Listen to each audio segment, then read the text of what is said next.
Good morning. Thank you for tuning in to another pre-market pulse scan. Today is Tuesday, March the 28th, 2017. The time is about 8 minutes after 9 a.m. Eastern Standard Time. Jumping right into the overnight markets, we have bonds right now off about 11 seconds at 151.26. So the market did bounce from the 140 handle, and it's rallied pretty good here, about 4 points since we last spoke. Looking here at the Dow, the overnight futures is down about 19 points at 20,478.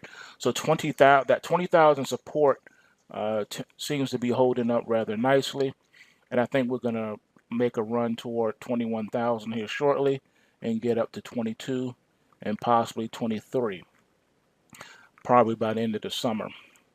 Looking at the Nasdaq 100, it's down about 3 3/4 points at 53.75 and a quarter.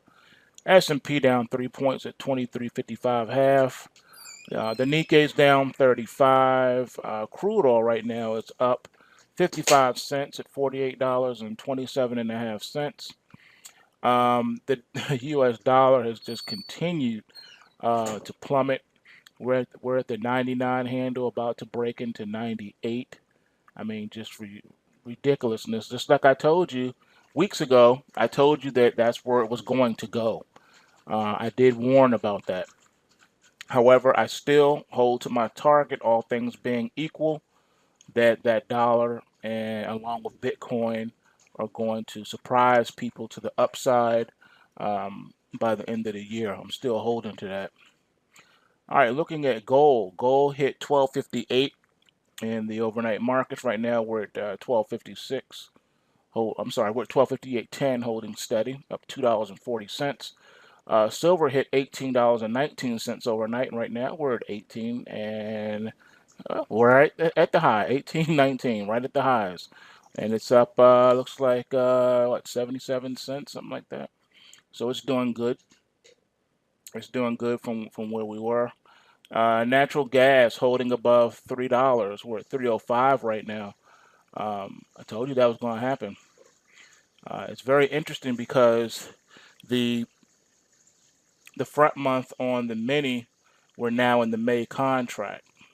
So I thought that was pretty interesting, and it's at 313. So you can see here that prices are going to continue to move higher. So that's why we're holding on to that. Um, I'm still I'm still holding that long SQQQ because I never moved my stop. I kept the original stop in there. I've been busy and running back and forth, so I just let the original stop hold, as you guys know, dealing with family issues and stuff. So, in addition to that, I've also been in the lab, so hence today's pulse wave sheets that you have in front of you. Turn your attention to the in play tab because that's where we primarily stick with. We have a lot of rally alerts coming into today, quite a few. And the important thing to note is what position the markets are in. And we're going to get into that after we get into some of these alerts. Of note is a Walmart. Walmart is has a rally alert on it, which is kind of funny. Um, Looking here, the GDXJ. That's an important one because there's been a lot of concern about the miners, where are they going, and they've been getting hammered along with equities. Because remember, the mining sector is a precarious type of a sector. It's not just a group of companies, i.e., stocks, but they are very much uh, going to be affected by what commonly affects stocks. But they're also going to be affected what happens to gold because that's what they mine, and gold is a commodity and it's a currency. So gold and silver price fluctuations will also come into play with the share prices as well. Of course, earnings and dividends and everything that affects a stock is going to affect this sector. What you want to keep in mind is, I know the JDST and the JNUG are, common go-tos, but you really want to watch what's happening with the GDXJ. If you see major supports being broken in the GDXJ, I don't care if JNUG is rallying, you know what's going to happen, what's going to come next. It's going to pull back. All right? Because GDXJ is your main ticker that you need to watch. So, of course, you get the leverage with the JNUG and the JDST, but where applicable, you want to really deal primarily with that GDXJ because that's going to tell you where things are going. Now, if you look at your sheet, you'll notice that we're in the Kumo cloud of death, but it's a bullish Kumo cloud. Notice how it's showing you that on that uptrend column, you see that number there represents what's happening here on the weekly time frame. It's showing you that the market, for the most part, has some buying or bullishness in it. The weekly complexion has changed. So yeah, you're in the Kumo cloud, all right. However, you still have a bearish bias in this. I'm sorry, a bullish bias in this market. Hence that rally alert. So that should be noted. There are going to be a few more things added to this sheet, but I wanted to just show you what I've been working on to make things easier to read. So we're going to go into that. And that's the exciting part about what I've been working on, being in the lab and dealing with what I was dealing with. I figured I would make things easier for you to read. If you go back over several days, you'll note that the downtrend in the junior miners has been weakening. It's still been in the complexion, the long-term trend was still bearish for a while, and then it tried to lock back in to that downtrend on March the 16th, but it failed to really put in a new low and take out key support. So from there it kind of went sideways. We got into the Kumo cloud of death, algorithmically speaking, and then bullish momentum kicked in while we were in the Kumo cloud. So that was a very key thing. That was the beginning of the market locking in on the bull side of things and wanting to put in a base to rally from. Then on March the 22nd, the weekly time frame changed and became a little bit more bullish too. It's hard to see what's happening under the surface being manifested at times in the chart. So if I pull up GDXJ here,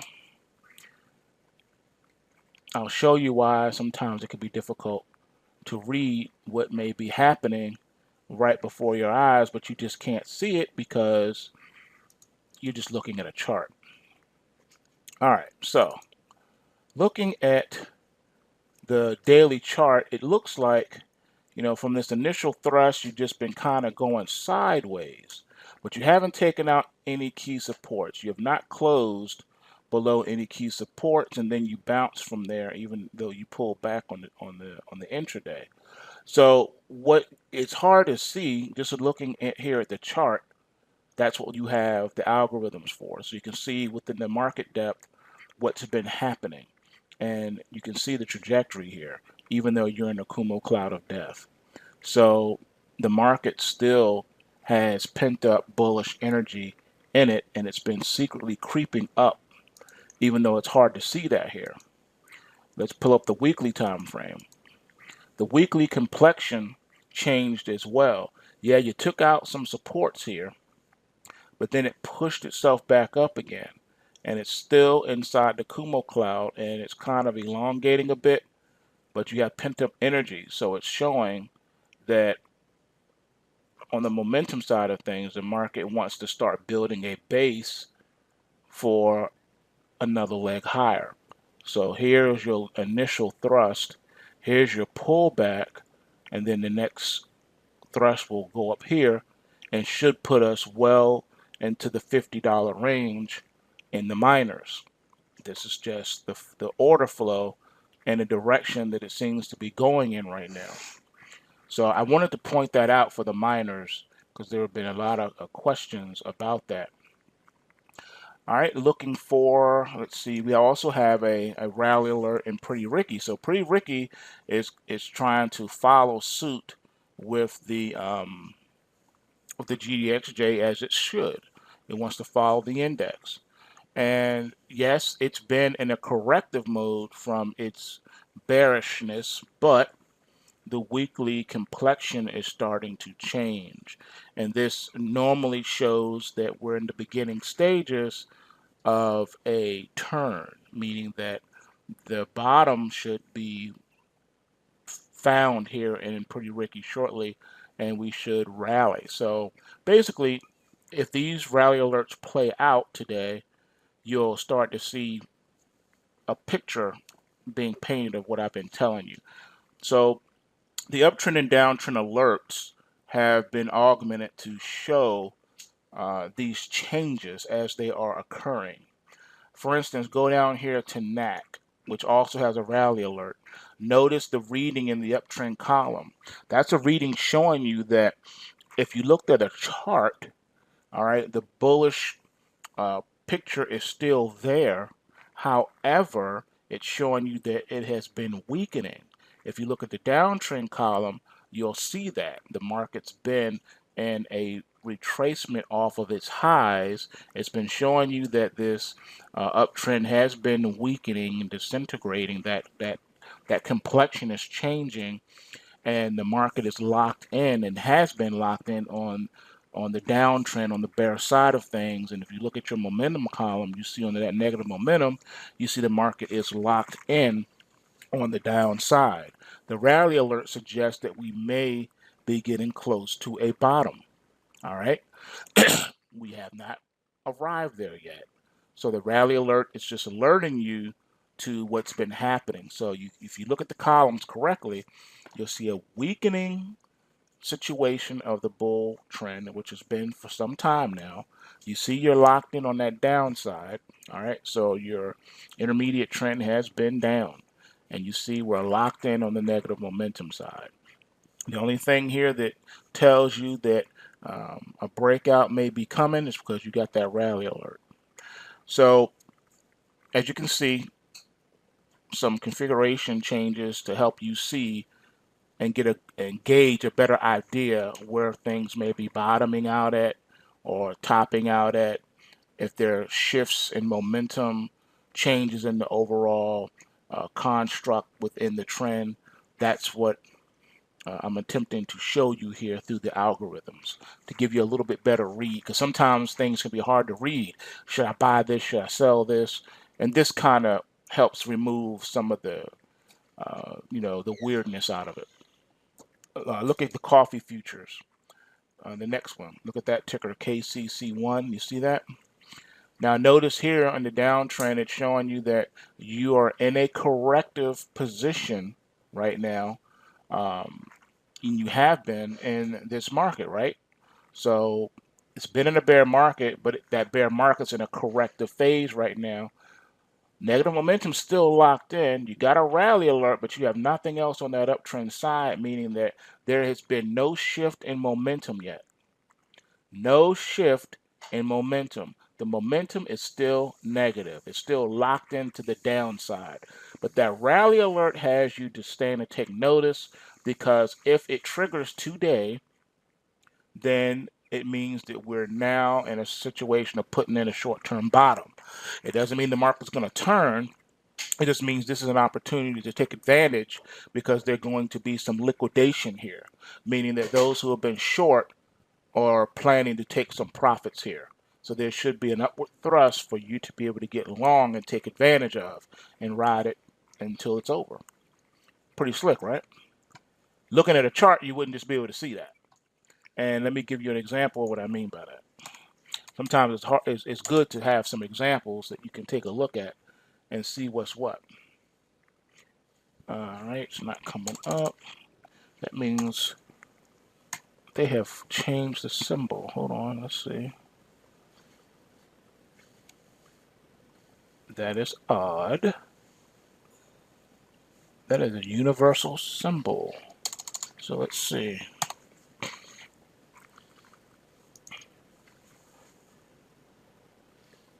What are you doing? You know, sometimes when the brokers change the symbols, it can be a little annoying. All right, so it looks like TD Ameritrade is having some problems. You saw it, for those of you that are able to see live, you saw how it recognized the symbol. It told me what the symbol was, but it's not going to pull it up for me. All right, so let's just go somewhere else. Let's go to this one. It won't pull up the futures. Let's look at the equities. All right, this is the ticker that trades coffee. It follows the coffee futures, ticker JO. All right, as you can see here, just using this as the example from the sheet, you see we've been in the downtrend. You see that. You see that momentum is locked in. You see that. But what you don't see and can't tell in the chart is that rally alert. You don't get to see that. All right, you don't see that here. That's something that's being hidden from you. However, if the rally alert does happen, you see retracement is back up in here to the $20.59 on up to around 2106, which is this resistance, trend line resistance right up in here, which is around the top of the Kumo cloud. So it suffices to say that if triggered, you got a nice run here. You see what I'm saying? That's what this is designed to do. This is designed to give you like a magnifying glass where you're looking at like a telescope or whatever, where you're able to look and you can see what the naked eye can't see.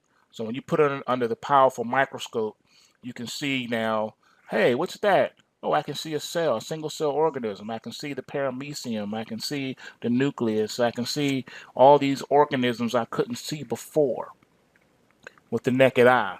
And sometimes the microscope is so powerful, you can start to see the DNA strands and everything else. Well, that's what this is. Just to take the chart that you see with your naked eye and break it down and let you know what's been happening in the market depth, what's happening with the put call ratios, what's happening behind the scenes that you cannot see. So this is reflected here in the sheet. Pretty cool, right? All right, let's wrap this up. All right, so you see in the gold complex today, you got your rally alerts in Nugget and JNUG, which is great. This is what we want to see. Another thing to take a note of too is the rally alert in our volatility shares, the XIV. If you're like me, you've been waiting and looking to get long here, and this is a good one to continue to watch. It's probably not going to fill you today, but this rally alert, sometimes remember too that the algorithms can lead the market 3 to 5 days out. All right, so if you're getting a rally alert today, watch it, because that means over the next couple of days, a bottom is going to be put in the stock market, and it's going to reverse, and it's going to be fast and furious. Okay. All right, so same thing with the Bitcoin complex, ticker symbol GBTC. You can see this one also is lining up for you, so you want to take a look at that and get familiar with the sheet. We're going to talk about that too. All right, last but not least, look at the crash alerts here. Poor dry ships has a crash alert, and it's in a locked-in downtrend. The only bright spot is you also have a rally alert, so that means it's at a crossroads of what it's going to do here. Either it's going to break below a buck, or it's going to pause here and break back above $2. And you do have a momentum shift in the uptrend column. All right, so some buying is taking place somewhere, and that's when it's showing you. All right. Let's see. We have the bond market is on here, I believe. Let's see what we got. All right. I don't like the one on the UNG. I see that crash alert there. But the good thing is I don't see it in the UGAS. So UNG has it, but UGAS doesn't have a crash alert, and neither does the Nat Gas futures. So I'm sorry, no, UGAS does have a crash alert on there. But it's in a different kind of perspective. You see the weekly complexion has changed with locked in momentum to the upside, but it's also showing a crash alert. So it's possible that it could try to put in one more dip before reversing course, but we'll see. All right, so that's it, folks. That's all we got for right now. So remember, bulls make money, bears make money, and pigs get slaughtered. So remember to take what you can and give nothing back. Trading room, hang on, because we have some more to talk about. We're holding on to that. I'm still holding that long SQQQ because I never moved my stop. I kept the original stop in there. I've been busy and running back and forth, so I just let the original stop hold, as you guys know, dealing with family issues and stuff. So in addition to that, I've also been in the lab, so hence today's pulse wave sheets that you have in front of you. Turn your attention to the in play tab because that's what we primarily stick with. We have a lot of rally alerts coming into today, quite a few. Right now we're at 18 and we're at the high, 18.19, right at the highs. And it's up, looks like, what, 77 cents, something like that. So it's doing good. It's doing good from where we were. Natural gas holding above $3. We're at 305 right now. I told you that was going to happen. It's very interesting because the front month on the mini, we're now in the May contract. So I thought that was pretty interesting. And it's at 313. So you can see here that prices are going to continue to move higher. So that's why we're at the 99 handle, about to break into 98. I mean, just ridiculousness. Just like I told you weeks ago, I told you that that's where it was going to go. I did warn about that. However, I still hold to my target, all things being equal, that dollar and along with Bitcoin are going to surprise people to the upside by the end of the year. I'm still holding to that. All right, looking at gold. Gold hit 1258 in the overnight markets. Right now we're at 1256. I'm sorry, we're at 1258.10, holding steady, up $2.40. Silver hit $18.19 overnight. Good morning. Thank you for tuning in to another pre-market pulse scan. Today is Tuesday, March the 28th, 2017. The time is about 8 minutes after 9 a.m. Eastern Standard Time. Jumping right into the overnight markets, we have bonds right now off about 11.30 seconds at 151.26. So the market did bounce from the 140 handle, and it's rallied pretty good here, about 4 points since we last spoke. Looking here at the Dow, the overnight futures is down about 19 points at 20,478. So that 20,000 support seems to be holding up rather nicely, and I think we're going to make a run toward 21,000 here shortly and get up to 22 and possibly 23, probably by the end of the summer. Looking at the NASDAQ 100, it's down about 3.75 points at 53.75 and a quarter. S&P down 3 points at 23.55 half. The Nikkei is down 35. Crude oil right now is up 55 cents at $48.27.5. The U.S. dollar has just continued to plummet.